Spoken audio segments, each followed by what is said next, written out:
Assalamualaikum warahmatullahi wabarakatuh. Kembali saya sampaikan beberapa perkara terkait dengan tanggapan gugat aventurir atas dasar ketidaksukaan. Jadi tidak suka itu tidak bisa dijadikan dasar. Yang dilakukan IWW di pentas pengadilan agama pada 2016, kronologi kejadian bahwa sejak awal kejadian sudah ada suatu perencanaan serangkaian kejadian perkara di mana adanya percecokan itu dianggap sudah terjadi sejak tahun 2003 menurut pendapat sepihak saudara IWW, di mana IWW menganggap bahwa saudara Sholihul Hadi sudah tidak waras atau tidak dapat memenuhi kebutuhan seperti tertulis dalam dakwaan. Yang kedua, bahwa atas dasar-dasar tersebut IWW melakukan serangkaian langkah-langkah yang dianggapnya sebagai penyelamatan atas dirinya dengan merencanakan pengambilan alih aset akuisisi dengan cara menyalahgunakan wewenang talon saham surat obligasi terhadap aset saudara Sholihul Hadi, dan hal itu dilakukan dengan cara merongrong kebahagiaan keluarga sendiri untuk mendapat talangan utang. Misalkan untuk beberapa tahun ke depan gajian saudara Sholihul diminta diambilkan utang untuk mengikuti selera sosialita dan gaya hidup yang ditanggung IWW. Yang ketiga adalah bahwa sangat tidak benar saudara Sholihul Hadi atau DD melakukan kekerasan dalam rumah tangga sebagaimana disebutkan dalam dakwaan, karena hal itu tidak terpenuhi sebagaimana disebut dalam posita gugatan, bahwa memang jauh hari diketahui bahwa saudara IWW melakukan barter atau bereh kasus dan serangkaian tipu daya, tipu muslihat, dan penghinaan secara terbuka ke publik dengan membuka forum terkait kejadian dalam kamar atau versosito, namun ditanggapi dingin oleh klien. Yang kelima, bahwa tidak benar tergugat menyebut penggugat balik tidak bekerja sejak tahun 2008, sebab agenda kerja pada 2008 adalah kerja politik dalam rangka untuk mengusung saudara IWW untuk calon Dewan Gerindra bersama dengan Pak Slamet Warsito dari Dapil 3. Selain itu, pada 2008 penggugat mengambil konsentrasi S2 jurusan Filsafat Islam, konsentrasi Ulama Islam, Kutub At-Tahqiq, sehingga berkonsentrasi studi di Yogyakarta.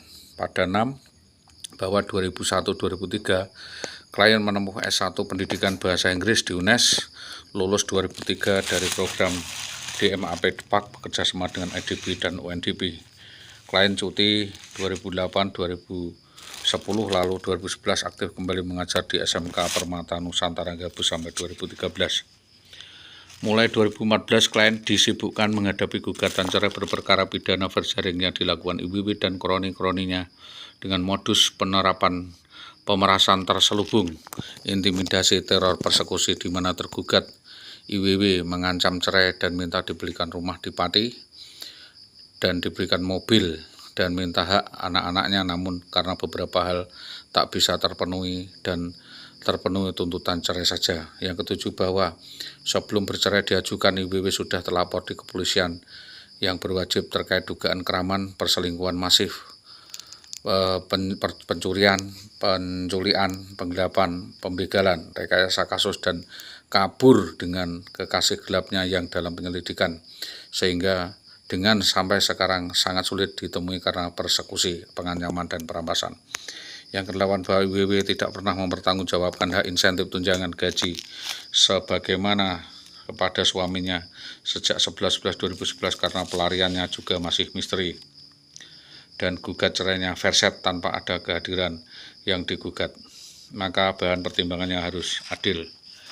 Bahwa atas dampak kaburnya IWW dari rumah di Desa Karangkunang Winong Pati pada 10 Desember sampai 2018 tanpa ada koordinasi maupun mediasi tersebut, klien merasa hak-haknya diabaikan, baik uang jaminan kesehatan, asges, biaya kemahalan, dan lain sebagainya, biaya makan per bulan, insentif tunjangan gaji, yang hal itu sengaja dikecilkan artinya oleh Dinas Pendidikan Tambak Romo, Ceki Subagi, Dahlan Istanto, Sutopo, Sudarmadi, dan lain sebagainya, ditambah atas denda perkara akibat diabaikannya, ditundanya hak dan kewajiban dinas untuk menyampaikan.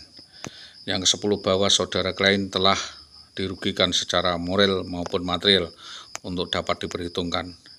11, bahwa sangat tidak patut seorang PNS tidak memberi sikap keteladanan yang baik kepada keluarga dengan melarikan diri dan menghindar dari komunikasi yang baik. Demikian hal ini untuk dijadikan pedoman selanjutnya. Bahwa dari serangkaian keterangan demi keterangan yang saya sampaikan ini adalah merupakan butir, ya, beberapa butir perkara berkaitan dengan kasus persekusi, eksekusi, dan penculikan, perampasan yang dilakukan oknum anggota polisi yang sudah diproses oleh Propam, dan saya mengatakan itu sudah cukup. Yang dapat ditersangkakan kepada bersangkutan yaitu pasal 269 KUHP atau 269 atau pasal 506 KUHP, yaitu mempermudah suatu perbuatan Maas CB yang mencari keuntungannya sendiri. Para pelaku diancam pidana 1 tahun 4 bulan. Selain mengamankan sejumlah pelaku, aparat kepolisian perlu menyita barang bukti, menyediakan bukti esek-eseknya yang jelas perempuan itu melalui pelanggaran hukum oknum perempuan jadi barang yang diperdagangkan. Pasal 269, pasal 506 dan jungto pasal 289 dan jungto pasal 294 KUHP menampung perempuan agar dalam transaksi menjual perempuan untuk pemuas seksual. Ada rekayasa politis, administrasi, permainan kotor, suap, gratifikasi di Dinas Pendidikan Kecamatan Tambak Romo. Dugaan kuatnya adalah gratifikasi seks. Kasus ini harus dibongkar tuntas karena diusut, ditindak tegas. Kepala SD 03 Tambak Romo harus diminta keterangan dan pertanggungjawaban atas perilaku ini. Banyaknya tangan-tangan kotor yang diduga terlibat mendanai, membiayai, merekomendasikan hal ini menunjukkan ketidaknetralan dinas yang sebaiknya disampaikan kepada Bupati. Melaporkan dugaan adanya bullying KDRT Faide 415, yaitu orang lain yang diwajibkan terus-menerus atau sementara menjalankan jabatan umum yang dengan sengaja melarikan uang, disimpan karena jabatannya, membiarkan uang itu diambil atau digelapkan orang lain, atau menolong sebagai pembantu orang lain. Dalam hal itu dipidana penjara seumur hidup dan pidana selama-lamanya 20 tahun penjara dan denda 30 juta rupiah.